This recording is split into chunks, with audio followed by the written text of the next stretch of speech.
Hey folks, it's Ray with Taste Radio. Right now I'm on a call with Jason Wright, who is the co-founder and CEO of Wilde Brands. Jason, how are you? I'm doing great, Ray. How are you? I'm doing fantastic, really fantastic now that I'm speaking with you. You know, your accent is so specific. I remember the first time speaking with you, and I was like, you know what? I think Jason's from South Carolina because I have a friend, Alan, who actually listens to the show quite often, and he's from South Carolina. He moved to Boston for a time, and his accent is now, a little screwed up. It's like half Boston, half South Carolina. But before, I mean, I'm just assuming you are from South Carolina, right? I am, Ray. You nailed it, man. From South Carolina, went to college there, and then I kind of like your friend, I hightailed it to the Northeast. Unfortunately, or fortunately, I don't know which one to say, but for me, I was there 10 years, but I never lost this accent. So from day one to the last day I was there, people always, felt like I was fresh off the boat because this accent just stayed with me. But yeah, you mentioned you spent some time in the Northeast in New York City, and I'm pretty sure the reason you moved is because you spent some time as a fashion model in the city, right? I did, that feels to me like another lifetime, like I'm ancient now, but in my early 20s, yeah, I got the opportunity to go up and shoot for a particular apparel brand, and I had a lot of fun, and I said, well, hey, why don't I try to do this? Which is really what propelled me to get into natural foods, because up until that point, here in South Carolina, I'm not really watching what I eat, but at that point, I said, well, if I'm going to take this serious, I'm going to work out, I'm going to eat right, and which led me to Whole Foods. And I don't know, it's just something about, I just grabbed a passion for starting to make my own healthy products, which led me into the food industry. So I really credit kind of getting into the fashion, the modeling industry, kind of was my vehicle to getting into CPG. What brands did you model for?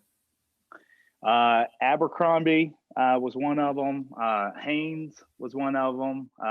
So back in the old days, I was an underwear model, but they would chop my head off, so they had to pay me a lot, or they would pay me a lot less if they chopped your head off. And so I was more of we'll say fit model, but anyway, yeah. So that was Wrangler was one of them. So that was kind of the and catalogs.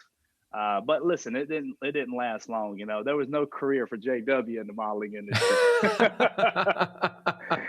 So, Well, you talked about your passion for entrepreneurship, and we'll get into the origins of your entrepreneurship. But in my intro, I mentioned that Wilde makes chicken chips out of chicken and pork as yes, well.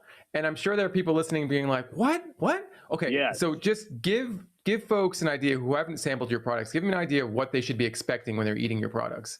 Well, Ray, I got it right here. So I'm going to actually eat it on camera. When we Okay. develop this, we start with chicken breast in our chicken chip lineup, and then pork shoulder for our pork lineup.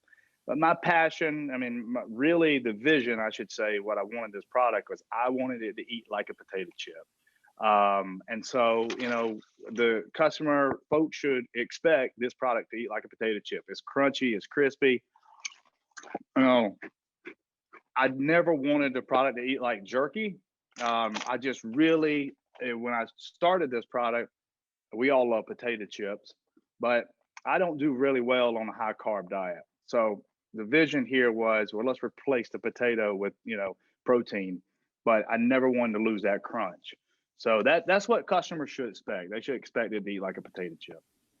Well, that's great to hear. I'm sure great to hear for a lot of listeners because I think some folks might be expecting like the crispiness and the texture of, say, a pork rind.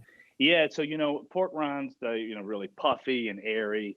But this product, the way we've come up and kind of figured out how to make it, we slice it as thin as we can compared to a potato chip, and the product is a little bit more dense like a potato chip than you would consider like a puffy pork rind. So just a total different process. It's funny because when we developed this and I did it out of my kitchen, in theory, I thought, well, I'm just going to take it to a pork rind facility because we had to be in a USDA facility, and that was the only facility I knew of that you know fried and seasoned pork rinds or snacks, salty snacks. And I took it to a pork rind facility, and I can assure you that that was not the way to make it, and we had to go down a whole different path at that point.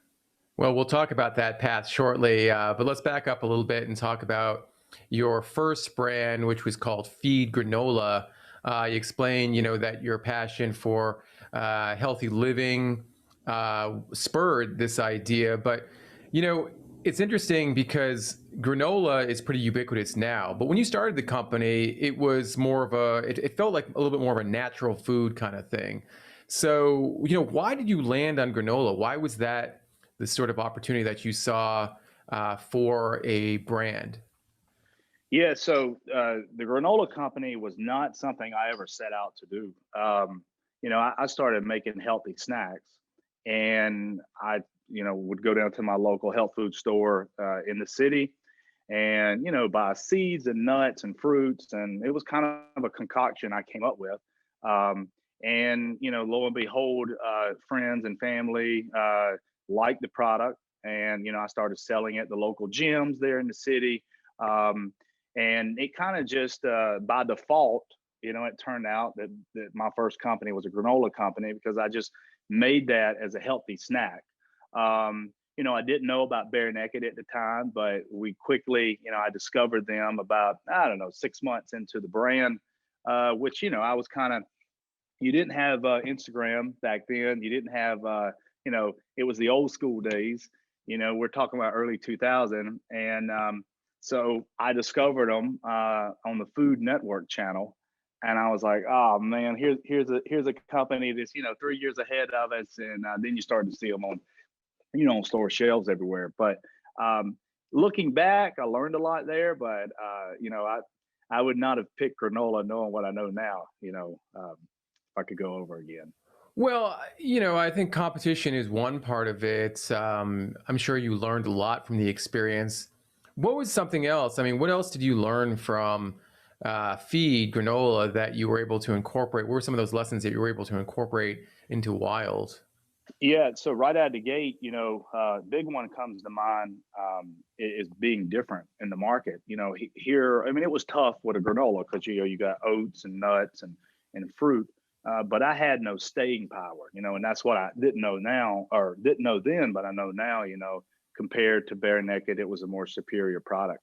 So when the lessons I learned there that I took to the next took to Wilde was, we've got to be differentiated.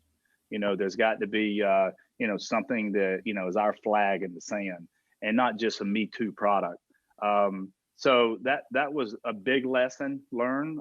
Another lesson learned was because of those modeling days, we got a lot of PR. My business partner and I, he was a model as well, so we got a lot of PR, which propelled us to get a lot of distribution.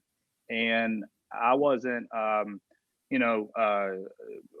we just opened stores. We were not disciplined to say, hey, whoa, we're growing too fast. We don't have, maybe the capital to support all this distribution. We just didn't know at the time. And, that was another thing here at Wilde. I really focused on nailing our product, trying to really perfect our product before I started to gain distribution. And so that was two big learning curves for me. So it's interesting you mentioned PR, because I think PR is something that is so important in everything related to new food and beverage companies. You need to get the word out, and you need to get the word out in a really positive and effective manner, especially out of the gate.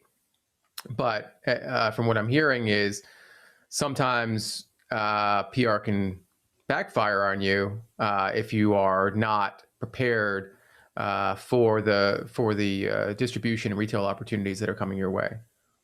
Yeah, I mean, for sure. We were fortunate. It was like a PR dream. We were on. I don't know if you remember the TV show, The Entrepreneur by Donnie Deutsch. Yeah, of course. Yeah, sure. So he did a 30-minute show on us, And so they aired it, and then he brought us onto his show. And so from that, just we started getting a ton of PR hits. And but business side, we were not prepared. You know, we had not perfected the product. We didn't have the capital to just go and support, you know, all your promotions and marketing efforts. And then we were sitting, you know, beside a more superior product, you know, in bare naked.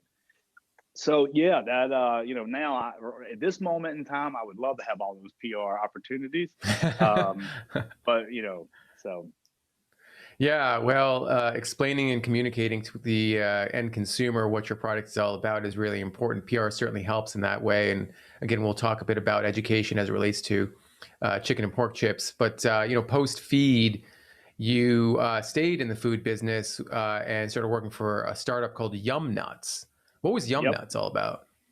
Yeah, so we were it was like an air dried cashew, and we had basically it was two guys that were partners over at Bare Naked, um, that were friends of mine that started the business. And you know, as we basically wound feed down, we just got to a point where, you know, you couldn't get a lot of support for it, and we'd made some mistakes with a lot of learning curves. So I decided to go over and join Tyler Ricks and Jerome Mativiar, and we basically launched Yum Nuts, and it was a very unique product. It was air roasted, I should say, so it almost felt like, or you sound like dice in your hand. Like, it was a really unique product. But I think the problem was we couldn't figure out if we were a health product or a candy, you know, because we had flavors like coconut covered, we had chocolate, and we really never determined if the customer was eating it because they wanted a healthy option, because it was low in sugar, but then there was still that sugar, you know, and that kind of candy like. And I think we just got the positioning wrong. And outside of that, it was a commodity. So when you got 99.9% of your product tied up in a commodity, and then the commodity, obviously, in our case, cashews went through the roof. You know, it just kind of our whole pricing structure.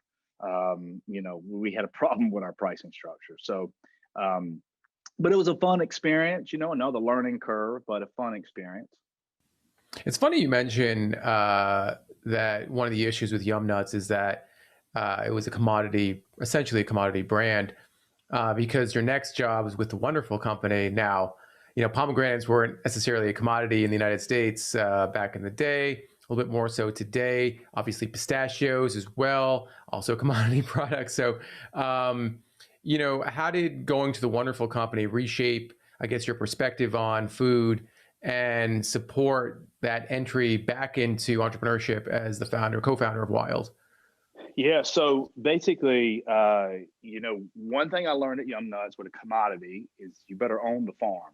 So if you're going to compete with the guy who, you know, grows, you know, all the produce, you need to own it. So when I went to Palm Wonderful Brands, you know, they have pistachios, they have pomegranate, and the Resnicks, they own, you know, vertically integrated. They farm, you know, they produce, and then they have the brand piece of it.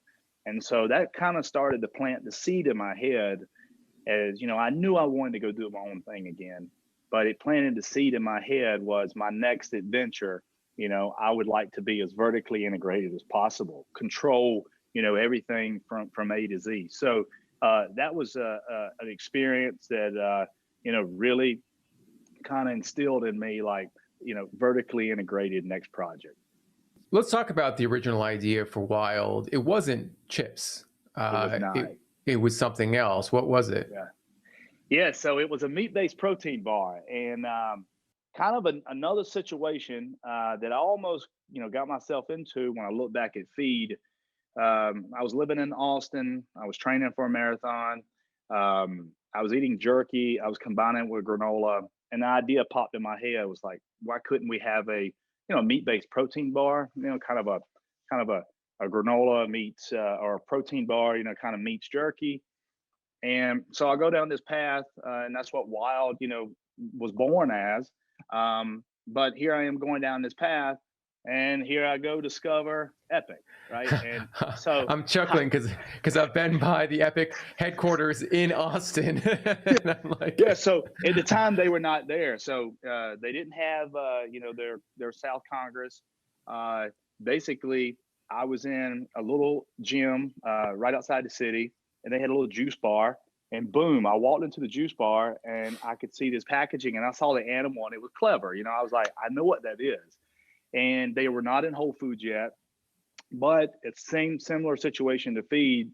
They already had a product on shelf. Here I was, still trying to develop what I was going to launch, and so they were ahead of us. And the industry's small, so as I started to dig around, like, they were already partnered up with Co-Man that we potentially was going to approach.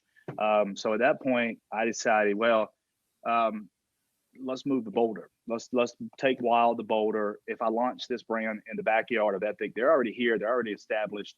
That just didn't seem right to me. So I took it to Boulder, and the bar industry, our bar never took off. A lot of other brands tried bars, but Epic really, they owned the market. They were first to market, and then at the end of the day, the kind of meat-based protein bar was a very small category.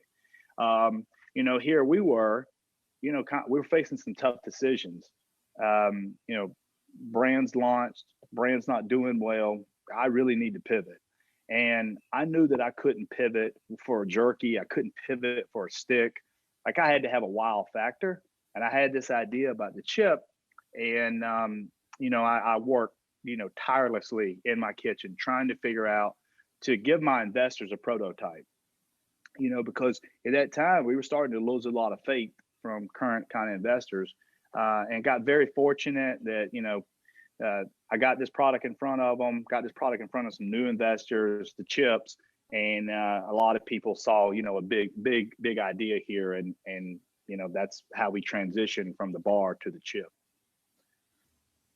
I'm curious, why not do jerky? Why not do meat sticks? Were those categories already too crowded? Was it just going to be tough to differentiate from the existing products out there? I think the answer to your question, yes, but I think also there was that little voice in my head that said, remember your granola days, don't do a Me Too product. And, I'd already launched Wilde as a meat-based protein bar. So I'd already done something I told myself I was not going to do again, which was Me Too. And it didn't start out like that. And I didn't know Epic was already there and, how far along they were. But in the pivot point of going to the chip or going to the next product, there was no way I was going to launch, a Me Too product. So I gravitated towards that chip. I thought it was really, one, innovative, but something that, I was really passionate about, that crunchy, that crispiness, eating like a potato chip. And the fact that it had never been done before, that really drove me. So were your investors a little bit, I guess, were your investors scared of this idea? Were they in love with this idea? Was it a little bit of both? Yeah. Well, we had some tough conversations with current investors. I remember one person in particular, saying, Jay, you can talk about innovation all day long, but we need a fix today. And we just, this project, and we'll get into it, but it did not happen overnight. Obviously, there was a lot of hurdles, but, I was fortunate to meet Bill Moses, who, is a star in our industry. And he introduced me to Alan Karp, and these guys really, really liked this product. They liked, the innovation piece of it. And, they came on as new investors, and didn't really want to even look at the bar or think about the bar. They were focused on this chip, and they kind of helped pave the way and helped me get through a lot of hurdles. Had those guys not come on, maybe the current situation was a little dodgy, because we were pretty much unsuccessful with the bar. And here we were going to go through a new transition period, and it takes time to get a product to market. So, but those guys came on and helped a lot, and we all, doubled down on the chip, and we went full steam ahead. This is really eye-opening, I think, for folks who are listening. In that, as you mentioned, you can, as one of your investors mentioned, you can talk about innovation all day long, but you've got to fix today. You've got to show that you can create a viable product line. Right. And to hear that Carp invested on an idea, it sounds like, is pretty amazing. What was your pitch? Yeah, he tells me today, he said, looking back, I don't know if I should have invested in that or not. Like, I didn't realize it was going to take this long, but no, he and Billy Logan, which is a partner there, his partner, and Bill Moses, I basically pitched them the prototype. And at the time we were still, what will the packaging look like, which is a whole nother story that, we redid later. But they just believed in the product. They thought, there's a space here. People like low carb, folks like high protein, and they were really amazed at the product eating like a potato chip. And they knew that there'd be growing pains, and they knew, we had to figure out manufacturing, but it intrigued them. And I think we kept showing progress, like, we figuring out how to manufacture it, going through making custom built equipment, but they were constantly seeing us moving in the right direction, and kept supporting the brand. I think they came in maybe late 2017, and we didn't put a product on shelf until late 2018.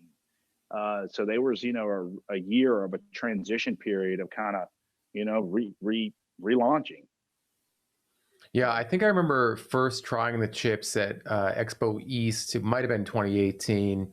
And I think Wilde was one of the most buzzed about brands, because when people talk about innovation, you guys represented it. The chicken chip was true innovation. No one had ever seen anything like that, or at least, most people in our industry hadn't seen anything like that. Getting to the chip itself, getting to be able to sample the chip, I'm sure required a lot of trial and error. How did you, I guess, initially think of production? I know you talked about, going to a pork rind facility and talking to those folks, but I guess, how did you go from here's what I made in my kitchen to here's the finished product? And this is, I know this is a question that a lot of early stage entrepreneurs have. Yeah. So, that first time at Expo, when we showed you guys, we had already went through the pork rind facility and knew that wasn't going to work. So come back. I worked with a close friend, Derek Spores, who's in the industry. And he has a little food lab, and we set up basically a basket fryer. And I went to a machine shop, and we came up with this top belt that basically makes our signature wave in the product. But there's multiple reasons why we had to have this, that we discovered when we went to the pork rind facility, why a pork rind facility wasn't going to work. But we basically, hand fried all these samples that you saw at Expo. We then went and met with one of the top manufacturer of fryers here in the U.S. They also are very popular out in other parts of the world. But I thought we'd walk in and say, here's kind of what we figured out is the way we could. And we really, I say we fry, but it's like a crisp, because it's really in such a shallow. It's more like a searing. But we have a meeting with this manufacturing company, and lo and behold, they're like, we've never done anything like this. But after we kind of explained how we thought we could do it, they took a leap of faith and went down the path, and we basically created a prototype machine first. So we took this prototype machine and we put it into a manufacturer that had empty space, and we basically did more testing. We originally thought that this test fryer would allow us to launch, but we discovered that there was still a lot of problems we had to work out. So fast forward, learning from the prototype, and then that propelled us to actually go and produce the first Wilde fryer, which still came with a lot of problems, but we were able to use that product, or use that machine to launch, late 2018, in the Whole Foods and in the Sprouts. Um, but yeah, that's just one piece of it. If you start to look at like how do you get a chip made of chicken breast to act like a potato, to slice like a potato, that was a whole nother piece. There's two big processes, the Wilde, and you really can't have one without the other and vice versa. So it was a huge learning curve. Yeah, now that I'm thinking about it, I guess I was just thinking of like a chicken breast, a cooked chicken breast that you would slice into thin chips and then fry those. But that's certainly not how you make this product. Especially when you would know if you're listening, you would know if you saw the chip, you'd know that's not what it is. So you had this machine. Do you have a patent on the machine? We do. We have a patent on the top belt.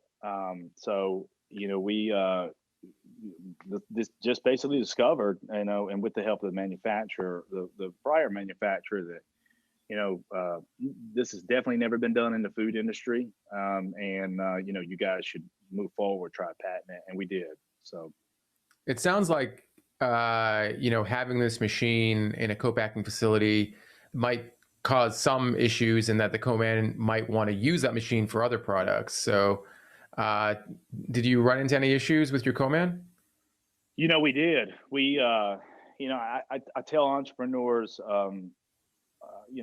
all the time when because here today where I'm sitting at, we're in Winchester, Kentucky. We have a 50,000 square foot facility that we just opened late last year. So we control all the processes here. But in those early days, we didn't have the budget or the vision, as far as there's so many moving parts. To go do our own facility at that moment was just not in the cards. And so we did put it into a co-man who, you can find them around the country. They'll have open space. You put your equipment in, install it.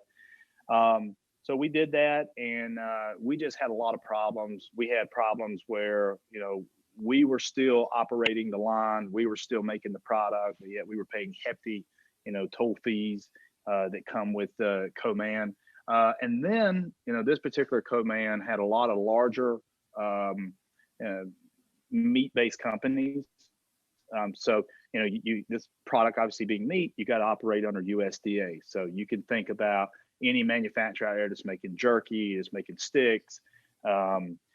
And so we had some problems. There was a lot of curiosity in the industry when we launched. And so there was times when, folks that shouldn't be seeing our operation were seeing our operation, was seeing, inside, I'll call it the gut of the fryer, which is where the magic is inside. And, that it's unfortunate, but those things happen. Yeah, well, it's that or raise the capital to build your own manufacturing facility, which doesn't seem like a viable option for a lot of folks. How did you get your investors? I keep going back to your investors. How did you get them to buy into this idea of, hey, we can't work with this co-packer anymore, co-man anymore. We need to build our own place. That must have been a fun conversation. Well, yeah, it was. I think we were doing all the work. We were very, there was a lot of, fine tuning the product, kept fine tuning the product. And I found myself, and most of my team members found themselves in the operation side working the line. And then when we started to look at all the time we were spending on the line, because we just couldn't trust the co-man to make a product to our standards, and there's a lot of moving parts in Wilde. I mean, I get it. And it was being done for the first time. I basically put a potato chip line in a USDA facility. That had never been done before. So there's so many different things that you got to look for. But, when you started to look at how much we were spending, case-wise, toll fee-wise, indirect overhead, they were renting a space to us on top of that. It started to look, started to make sense that we should just go and do our own thing. And we had learned, because we were forced to run that line, we had learned so much that we felt confident enough that, hey, we can go and do our own manufacturing facility. And so, with the help of, my finance team, who, we put together some really good plans that showed, where we would get our return on our investment if we invested into our own facility. We started to open up a lot of eyes.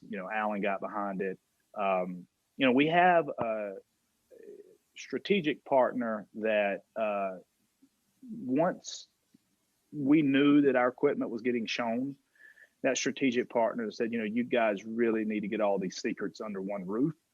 And, you're going to continue to learn some things. And so, I think that conversation with the board really pushed our investors and myself to say, we need to go do our own manufacturing facility. It's tough because, if there's a product that can be easily co-manned, I probably would not suggest you go do your own manufacturing facility, because, you can get very price competitive, and the co-man has a lot more experience running a product that, whether it's a potato chip or some type of puff, that's been done before. In our case, with the product never been done before, there were so many secrets we didn't want out in the trade. So that was the big reason, one of the big reasons we wanted to go put this under one roof, close the doors, and do it ourselves. All right. So you've perfected the recipe. You've got a place where you can make this product to your specifications. Everything should fall into place at this point, right? It's easy, but there's a big question of how are you going to get people to eat this product? How intuitive are chicken chips? Over the past 3 years, what have you seen from consumers? What have you heard from consumers and retail buyers about the idea of chicken chips? Do they understand it from the get-go? Yeah. No, not at all. Right? So in the early days, I say early days, 2019, we were doing a lot of demos. We were only in Whole Foods, Sprouts, and we were doing a lot of education. We were listening to what the customer wanted to hear about the product and what we had missed on with the packaging. We convinced Whole Foods that an animal-based set in salty snacks was a good route to go.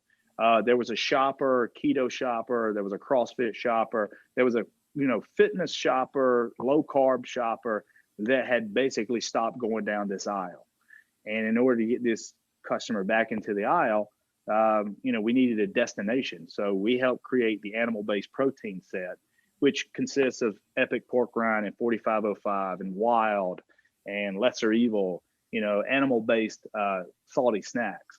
And that set became one of the fastest growing subcategories for Whole Foods. But until that point, we were basically getting lost. We were getting lost in potato chips, or getting lost in corn chips, or, tortilla chips. So, that set helped really have a destination for people to go. But until this, up until today, people still, don't quite get their head around the chicken chip when they first hear about it. Now, we've recently launched pork chips, which I can tell you, it is a much more, open to try it. Like, consumers just, they don't even ask questions. They want the product. They're like, that's delicious. That sounds great. I want to try it. And I think that goes back to the fact that pork had been done in jerky, had been done in sticks, had been done in pork rinds, and people, are used to eating it in a ready-to-eat format.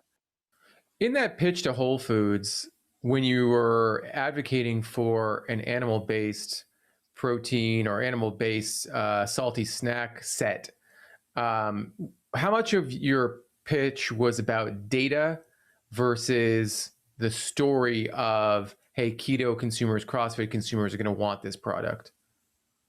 I got very lucky. Our buyer at the time, David Woods, was, he's real big into CrossFit and real big into the keto community. And he had actually, had the idea as well, and hearing it pitched from our side, I think he got his wheels turning. But I think, he kind of had really, thought about how to bring these type of consumers back into the salty snack aisle. And so he was a big champion of helping drive this for us. He got it right out of the gate. He felt that with the rise of premium pork rinds, you had the Epic and the 4505, and they were already starting to see good sales there. And then it was a no-brainer to just group these items all together. So, some data, but a lot was just timing. There was David. He was thinking this as well, and he helped champion the subcategory. So I got to give a lot of credit to him. Yeah, and I guess the brands that are involved with the set as well. Did you have communication among your competitors, I guess, about the potential for this set?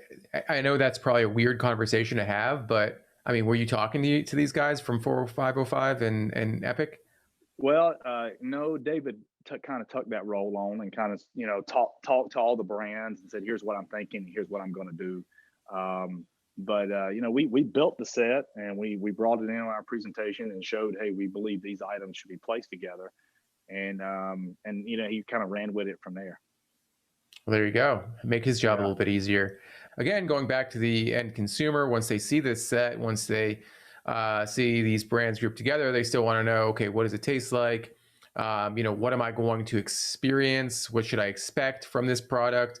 So in terms of, hierarchy or product attributes, what did people want to see? What resonated most with consumers? What we learned was that, number one, it was texture. They could not believe that the texture was like a potato chip. And that was a roadblock for them, because a lot of folks thought this is going to eat like a jerky, like a dried jerky. And so we had to be, we had to really push that texture. It's going to perform like that potato chip. We had to push taste, and which comes with a combination of our flavors that we combine, especially on the pork lineup. Like, it's actually flavors that you'll find, on traditional pork, whether it's pulled pork, whether it's pork tacos, and then the protein. They were a lot of folks. They love the fact that they can have this experience of a chip. It tastes great, but yet they're getting 10 grams of protein from complete protein, and not just like a powdery, protein concentrate that's used to make a salty snack. Plenty of those exist. I never wanted to go that route because it's just texture wise, it just seems to me it never delivers. But that's really what we've found, is like the texture, the taste, the protein. And then I'd say fourth is the low carb effect, with 50% less carb and potato chip, folks really, they like that number. But yeah, that's really what we find people, saying about it, after they try it. So. You touched on this earlier about packaging, and you've gone through a number of iterations of not just your bag, but your logo itself. How do you end up with the current iteration? Yeah, no, we so when we first started Wilde, we had the bar, and we thought about the bar package, and the logo was it was a hand-drawn logo. It was kind of tilted to the side. I kind of think it was kind of ranchy. It kind of had that rancher feel. And as we transitioned to the chip, and if I back up, we did use that logo on the first round of our chip package. But what we found, this product is so out of the box, we had to have a showstopper. Like, we had to be very bold at the end of the day to get people to want to pick the product up and figure out really what it was. So we did a lot of consumer research, worked with a great agency, and basically just said, at this point, we need to really establish this brand. And so at this point, we'll change anything. We'll change logo, we'll change, the feel, the personality of the brand. And so we just said, we want to go down this path. Here's what we've learned through all of our demos, and we really want a bold package. And so we went away from the kind of ranch style feel, even though I still wear a lot of my old T-shirts, because I do like that logo, to wear what we have today. Well, for folks watching the video, you can see the dozen bags behind Jason, and that logo is bold. It takes up almost a third of the front of the package, and to me, it screams conventional, and I mean that in a really good way. And I think your old packaging was a little bit more natural, specialty grocery. So, based on that, I assume you see a future for Wilde that is broad in terms of channel. Yep. Starting out in Whole Foods, winning in Whole Foods has been great for the brand, but where do you see Wilde going from here? Yeah.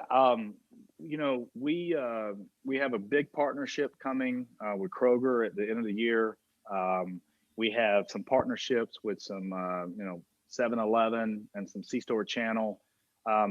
So, we really want to, at the end, we want to appeal to the masses. We want to have a product that, that people feel good about snacking on. But the idea, I think with any of these brands, I think you got to win in natural. But then after you win in natural, like you really need you need the Kroger, you need Costco to really make a business out of this and make a true brand with staying power. You need to be able to really be successful in a club channel and a grocery channel. And we did feel like the old package was too ranchy, and that it would not speak the boldness and the innovation that was inside the bag. So we really had to go down this route and as you say, kind of lend more to a conventional consumer, or speak to a conventional consumer with this style of package. Well, 7-Eleven certainly makes a lot of sense, especially with the pork chips. Again, that point of reference that consumers have with pork rinds. How have the pork chips been received to date? Because I know they're pretty new. Yeah, and I got to get you some. We launched Whole Foods end of January. We launched Sprouts early February. It's only in those 2 stores. It's on our website. We've done very well there, but the product's been well received. The lineup, I think we learned so much from the chicken and we applied that to the pork. The lineup, we have golden mustard barbecue, which takes us back to your friend Alan and my childhood growing up in the Carolinas and eating mustard-based barbecue. We've got, black pepper bacon and sweet chipotle. So I think that lineup is probably going to be the home run of the portfolio, here within the next 12 months, although currently today, it just has limited distribution. But there's all new customers coming on. They're heavily, pork skewed. So. All right. Well, I guess we'll be looking for a pepperoni chip in 2022, perhaps. I don't know. We can try it. Yeah. Well, it's been so great speaking with you, Jason. I feel like, this has been a long time coming because, we talk a lot about innovation in the food and beverage industry. And as I mentioned, you guys represent it. And it's so great to see, where you were and where you are now. And I wish you all the success going forward. Hopefully we'll see you in person later this year, perhaps at Expo East. It'll be a little reunion from 3 years ago. But after this pandemic, man, we are going to Expo East, and I cannot wait to socialize. And I can't wait to take all the products and show them off. And hopefully we'll have adult beverage, the 2 of us, at some time, during Expo. I think it'll be fun. But we definitely are looking forward to getting out there and talking to folks again. Well, how about this? I'll bring the adult beverage, you bring the chips. That's a deal, my man. Deal indeed. Jason, that's a deal. So great speaking with you again, and let's make it happen. Yeah, Ray, hey, thank you for having me, man. I really appreciate it. Had a great time, and I'm looking forward to seeing you at Expo. Indeed.